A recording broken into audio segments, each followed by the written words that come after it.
The first is that when we talk about the vision of our church, we talk about being a community church for Shrewsbury, for the region, that means the towns, the villages of Shropshire, and for the nations, and for the areas internationally that God has given us links with. And one of the ways that we live that out in a really practical way over many years is through the BREADTrust charity. And so this morning we're hearing about the work of BREADTrust in Zambia, but I want you to frame it. If we, Barnabas Community Church, are a church for Shrewsbury, the region and the nations, this is a way that God has given us in a small market town on the edge of England to reach the nations, to have an impact with people overseas who we may never meet. So have that in mind as Martin and Greg come to speak.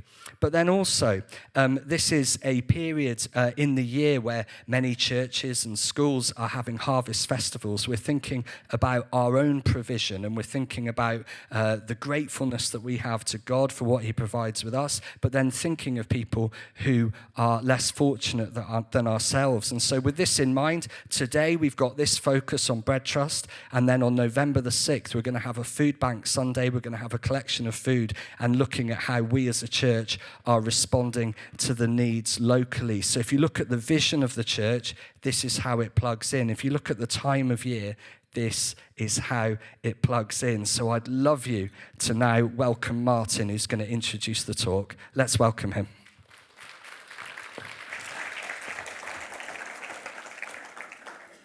Well, good morning, everybody, and good morning, everybody on Zoom. Good to see you. This story started about 26 years ago. I had just taken over leading the church team, which I did for a long period of time, handed over ultimately to Dave. And I was at a conference a long way from here. And during the worship time, quite unexpectedly, I had what I can only describe as a prophetic vision. I'm not given to these things, and it hasn't happened very often in my life. But all of a sudden, during this worship time, the following image came to my mind as if I was looking at it on television screen. Vivid detail. I could see myself seated at Christmas time in my family home with my wife Jane and my children and maybe other people around the table, and it was laden with food. You know the Christmas spread feeling when you see so much food and you wonder how you're possibly going to eat it all? It was that quantity of food. And I was seated at the head of the table, the family around, and suddenly into view, in the far distance, came some women who looked to me like Eastern Europeans, dressed in rags,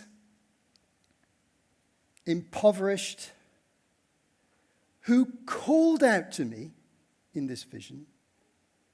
And I can remember it as clearly today as those 26 years ago or so. And they said, "Share your bread with us."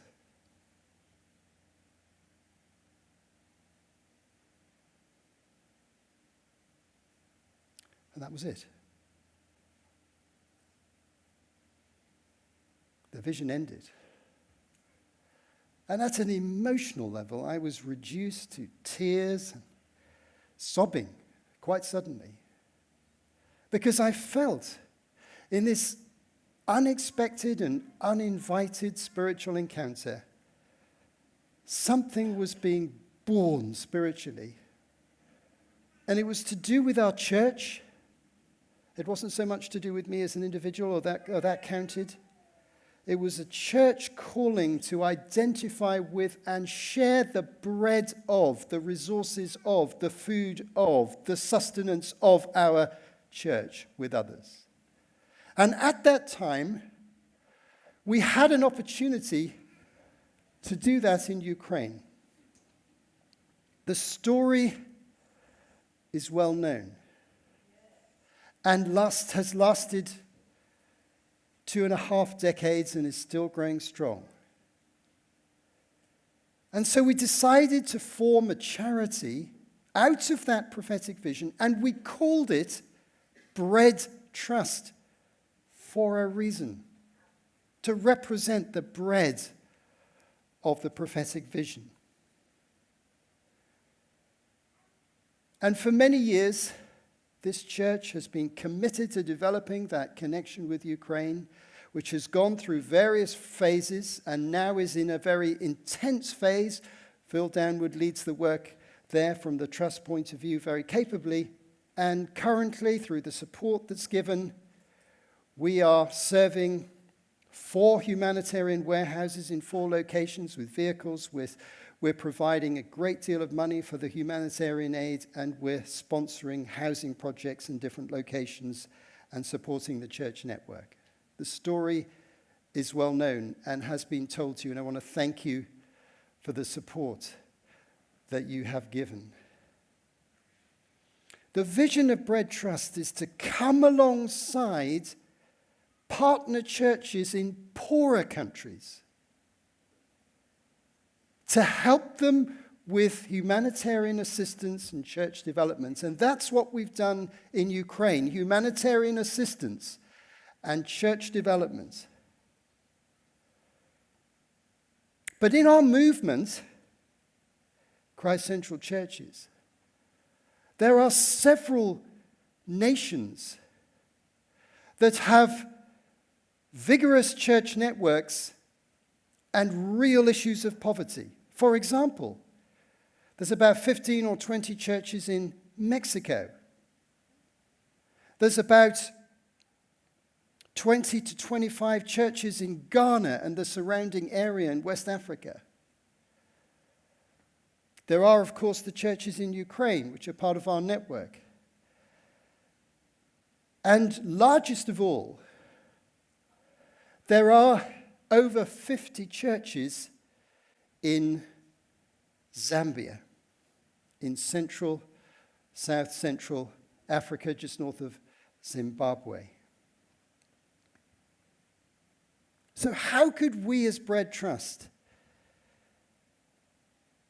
perhaps help one of these other regions?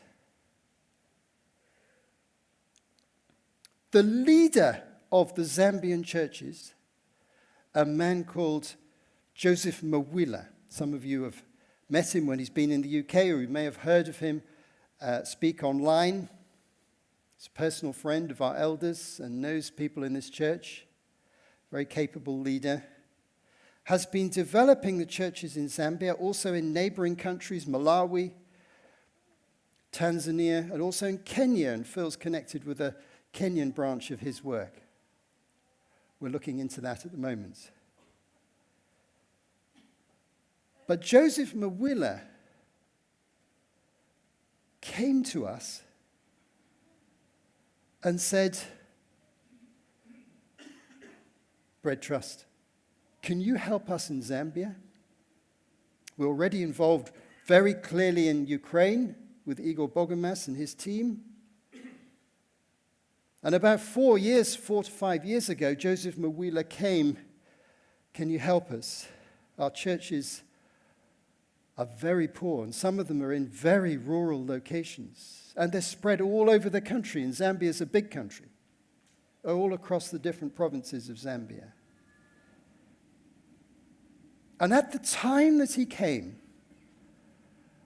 I was thinking a lot about climate change and agriculture, and became aware of the fact that agriculture was a critical issue for these African countries because climate change was creating excessive drought and sometimes flooding, but particularly excessive drought and arid conditions.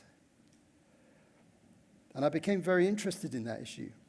Indeed, in a book I wrote at the time, A Call to Act, I co-wrote, there's a whole chapter on climate change with reference to Zambia. And then, completely independently of this, I was invited to speak at a conference in Sussex around that time, and I met a man from Zimbabwe, neighboring country to Zambia, a Christian farmer by the name of Brian Aldrieve, a white Zimbabwean commercial farm manager. And I had the opportunity to talk to him because he had developed a revolutionary form of agriculture to help Africans in these conditions, which he called Foundations for Farming. It's now well known. I spent 2 hours in private conversation with Brian Aldrieve, and this is the story he told me. He said, in many of our African situations, farming with ploughing is problematical because of the lack of rainfall and the moisture that we lose through ploughing. So I asked God about this one day, and he told me this story. He said, I was wandering around the farm, and I came to a wooded area, and I looked under the trees in the wooded area, and I looked at the places which hadn't been ploughed, and I saw some of the plants prospering in the areas that hadn't been ploughed. They weren't under direct agricultural use at the time. And I noticed they were prospering, and I thought about the moisture in the land, and I realized they had the moisture in the land because we hadn't ploughed, and the weeds and the other foliage there was retaining more moisture in the soil. And so I came up with the idea of planting maize by digging a hole around this, not ploughing it, but just putting it in and watering it and fertilizing it. And I developed this idea with incredible results. So Joseph Mwila is calling us, can you help? And I listen to this man talk, and I feel God speaking to me. This is the way to go.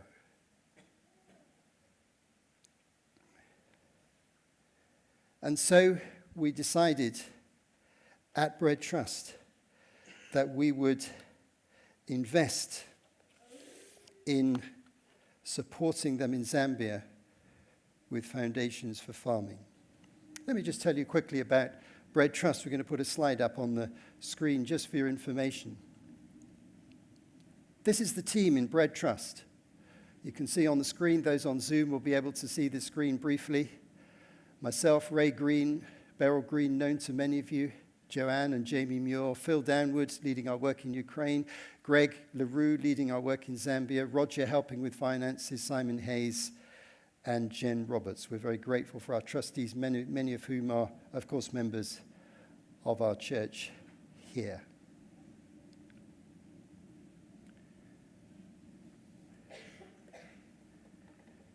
Before Greg comes, I want to say to you that our motivation isn't just prophecy or compassion. It's biblical. In Galatians 2, we read the following text, which is coming up on the screen. Speaking of a meeting between Peter and his colleagues and Paul and their colleagues when the church was just being founded and they were working in different locations, James, Cephas, that's Peter, and John, those esteemed as pillars, gave me and Barnabas the right hand of fellowship when they recognized the grace given to me. They agreed that we should go to the Gentiles, and they to the circumcised, meaning the Jews. All they asked was that we should continue to remember the poor, the very thing that I'd been eager to do all along. These are the senior apostles of the early church, and Peter laid it down to Paul as a fundamental principle of the church, that the church must remember and serve the poor. A biblical New Testament church must be committed to this reality.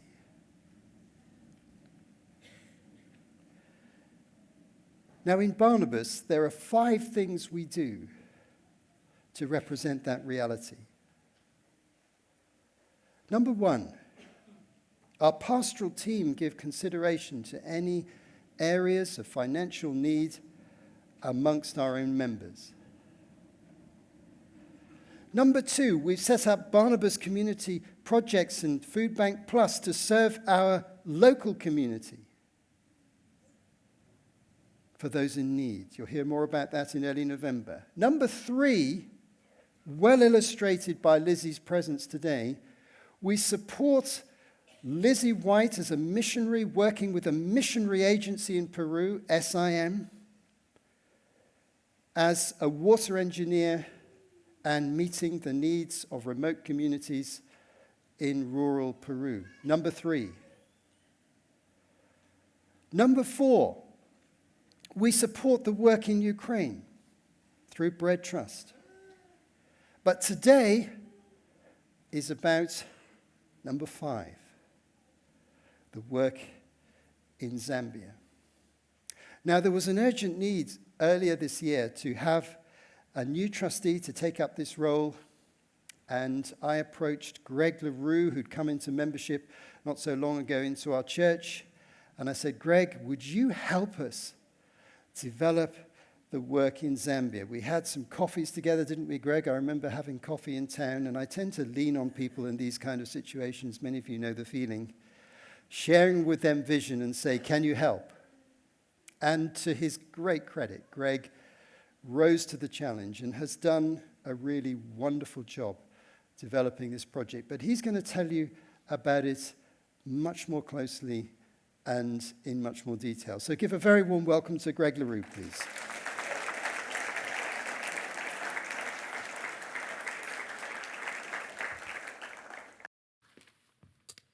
Good morning, church.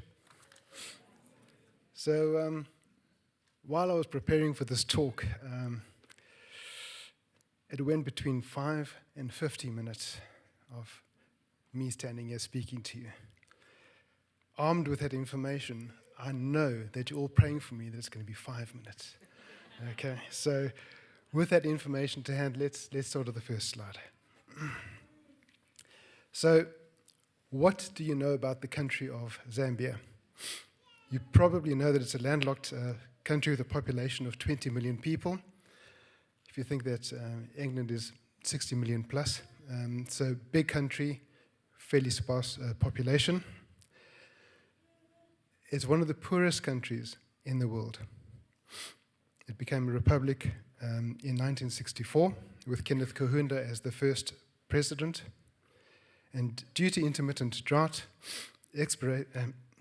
exasperated by climate change, food security is a reoccurring fact for many people and for many people's livelihood. These huge societal challenges, and as Martin has explained, is being met by local churches in sustainable and transformative ways. And that transformation goes beyond just the looking at and ultimately serving local communities. It's also a mission and a mandate that we have from God. So what you might not know, and this is slide number 2, is that Zambia is in fact one of the richest nations in the world. It is, if you measure wealth by virtue of its natural resources, copper in particular, Zambia is a very wealthy nation. And since coming into power in August 2021, the local president, the current president, who's known by the name Calculator Boy. Calculator Boy. Okay, I know that we got a number of names for our prime ministers at the moment. None of them is Calculator Boy. Okay, and the fact of the matter is that Calculator Boy is transforming the country, which is a fantastic news. So, since coming into power in 2021, he has addressed the economic woes of the country in a significant way. Number one, and this really does impact on our work as BREADTrust. The kwacha has improved in value against the US dollar from 27 kwacha to $1 down to 18 kwacha for $1. So that's in a year, that is a significant change in the currency exchange. He's brought inflation down from 24.4% to be precise in August, to 9.7% in June this year. That's staggering. I get the sense that some Western leaders might need to speak to him to get a grip on what's happening. Some say that Zambia is the best kept secret in Africa. It's undiscovered. It's an undiscovered mecca for tourism, for ultimately for game changers, or game cruises and that type of thing. It's one of the safest countries in Africa. All right, and it's full of resilient, wonderful, friendly people. And some of these people, BREADTrust has had the privilege of working with over the last couple of years. And today, in a few minutes' time, I will introduce you to a few of these amazing people. Slide number 3, please. So, what has BREADTrust done in Zambia? So, over the last couple of years, we've been involved in a number of projects, and I suppose these are the 3 main projects. So, the first of all, sinking of boreholes. Okay, we've sunk 1 borehole. Okay, and plan to do many, many, many more. Okay, because boreholes provide sustainable sources of water, reliable drinking water, water to feed crops, water to water animals. Okay, that is Austin in the middle there. Austin is an amazing, amazing man, and with using Foundations for Farming as a basis, he's been involved in a number of projects at local level, and I'll give you some more detail on that shortly. And we've also been involved in a sustainable chicken run project. Okay, this weekend we sold our first batch of 150 chickens, and that's gone incredibly well. It only started in April, May this year. We're already selling chickens. It takes 10 weeks for them to go from chicks to ready for market, and we've sold 150 already. And that is a sustainable. If you want to know more information about that, I'll be happy to tell you later on. But yeah. That's already happening, and it's sustainable. This is really, really cool. It's important. Can I go onto the next slide, please? So I mentioned earlier on that I'd like to introduce you to some of these amazing people that we're working with. So meet Mafu Kabanze and Lysand. They live in Mapanza, which is a region that we're very involved with. They have 12 children, aged between the ages of 8 and 32 years old. And they all live on the same property, but in different houses. In 2021, they were able to plant 1 hectare of maize and other crops. This is sufficient. 1 hectare, so 100 meters by 100 meters, using Foundations for Farming is sufficient to feed that family. Okay, but whilst it was sufficient to feed them, due to drought reasons, they were not able to sell any surplus food through the co-op structure that we have in place. They could not sell any of the produce. They had to keep it all for themselves, and that's part of the sustainable program, where whatever you have in surplus, you can sell on, create revenue, and then ultimately purchase seeds, fertilizer for the next season. They were not able to do this.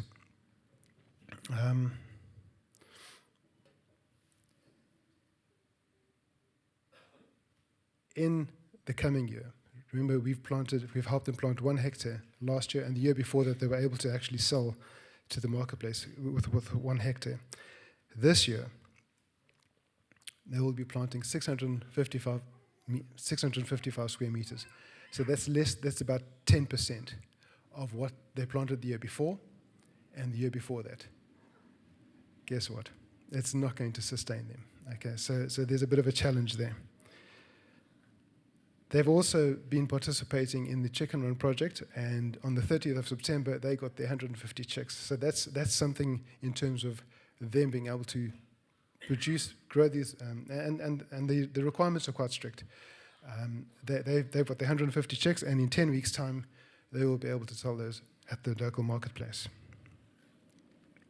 The next slide, please. So what are our plans? What is BREADTrust plans for 2022-2023? Okay. Significantly reduced budget. We will only be focusing on 1 region, which is Mapanza. So we will be helping families in this community to become as self-sufficient as we possibly can. Now, earlier I mentioned that I might have mentioned, that last year we helped plant 24.6 hectares of crops for local families. This year, we will be planting 3.6 hectares. That's a significant difference, 15% of last year's planting. Okay, and even by reducing the number of people that we're working with, this will not ensure sustainability. We also plan to sink a borehole in Mapanza. The good news is that in terms of funding, that is relatively inexpensive, and I'll give you some more details on that later. We funded the Chicken Run project, full cycle running 10 weeks, and we've got 11 families working with that. And that's going to really, really change the way those people ultimately take life forward. And of course, very importantly, all of these programs are accompanied by the preaching of the gospel. Remember, we're transforming communities, and we're looking for church transformation as well. The next slide, please. So how can you be part of what we're doing? Would you consider partnering with us with the aim of helping local communities, being sustainable, and helping small-scale farmers being part of this transformation that we're talking about? The program is successful and is managed very, very well at local level. But we need regular contributions, and regular contributions help us in a number of ways. Number one, it helps us to plan. Okay, it helps us to budget. It helps us to go out and to support and to nurture other communities. As I've mentioned, we reduced down to Mapanza this season. Next season, we're looking forward to it being a totally different story. We've identified the communities. We know who they are. We've been BREADTrust and the CC churches in Zambia have been working with these communities for many years. As Martin mentioned, there's 50 churches in that in Zambia. We know the communities. We have local people in those communities. Funding helps us reach out to them and help them to be sustainable. And I'll give you an example. So, and this is, well, I'm going to do two things here. I'm going to talk about a small project, an initial vision in terms of something that can be done, but then there's also that bigger plan. Okay, the bigger plan is to grow the work within the country itself.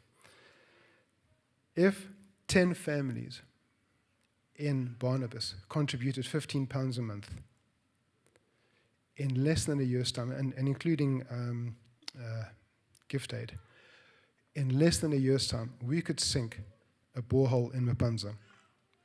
So for £2,000, we can give a community, a local community, sustainable water for years to come, potentially even decades.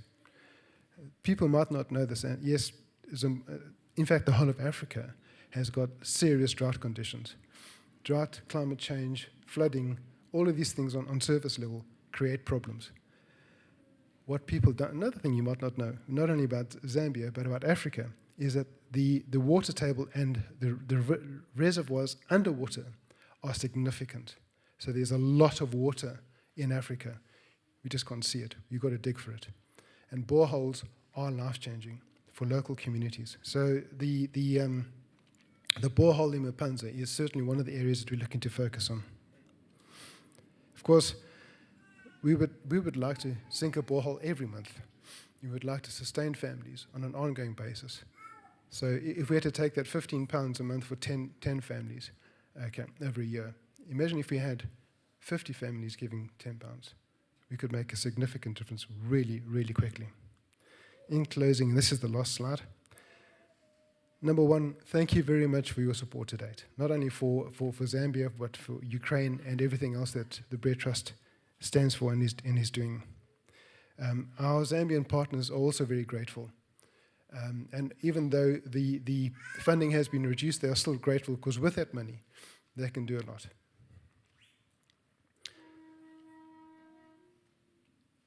In your support, not only in terms of people at local level giving sustenance, but church planting and preaching the gospel.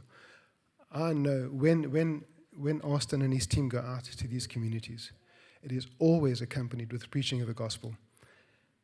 And there's always baptisms. Okay, I have pictures upon pictures of 8 to 10 people being baptized over a weekend, and that's just fantastic. So we're reaching people not only with the good news of Jesus Christ, but we're giving them a means to actually support themselves. So really practical help. The vision is clear. The infrastructure is in place. The only limitation that we have is funding. So with that, thank you very much. Thank you for your support. Cheers.